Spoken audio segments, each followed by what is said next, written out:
আসসালামু আলাইকুম রহমতুল্লাহি ওয়াবারাকাতুহু। সম্মানিত প্রিয় উপস্থিতবৃন্দ, আজকে আলোচনা করব স্বপ্নে অপরিচিত শহর দেখলে কি হয়। সাথে যুক্ত আছি আমি মুফতি জুবায়ের বিন ইমাম। আলোচনা বুঝতে সাথেই থাকবেন। যারা এখনও চ্যানেলটি সাবস্ক্রাইব করেননি, সাবস্ক্রাইব করতে ভুলবেন না।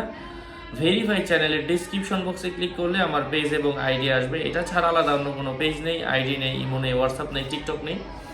নাম ছবি দেখে বিভ্রান্ত হওয়া যাবে না। প্রত্যেক ভিডিওতে আলাদা আমি সাবধান করি, সতর্ক করি। যাই হোক, সম্মানিত ভাই ও বন্ধুরা,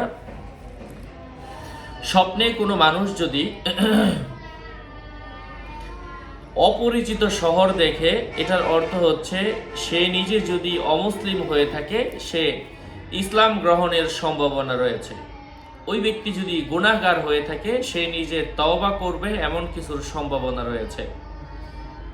সৎ অথবা দরিদ্র মানুষ যদি অপরিচিত শহর দেখে, সে নিজে সম্মানিত হবে, সততার সঙ্গে সে নিরাপত্তা পাবে। স্বপ্নে কোনো মানুষ যদি দেখতে পায় যে সে নিজে কোনো শহর থেকে বের হচ্ছে লাঞ্ছিত অবস্থায়, এর অর্থ হচ্ছে স্বপ্নদ্রষ্টার গোপন ভেদ প্রকাশ হবে। স্বপ্নে কোনো মানুষ যদি দেখতে পায় শহরের প্রহরী নিযুক্ত হয়েছে, দারোয়ান নিযুক্ত হয়েছে, এর অর্থ হচ্ছে ওই ব্যক্তি আল্লাহ তাআলা নাফরমানিতে লিপ্ত হবে।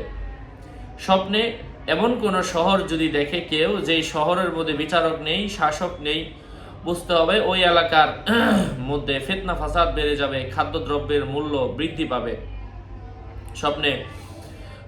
স্বপ্নে কোনো মানুষ যদি দেখতে পায় যে সে নিজে কোনো শহরের মধ্যে প্রবেশ করেছে, এর অর্থ হচ্ছে সে নিজে নিরাপত্তা লাভ করবে, সম্মানিত হবে।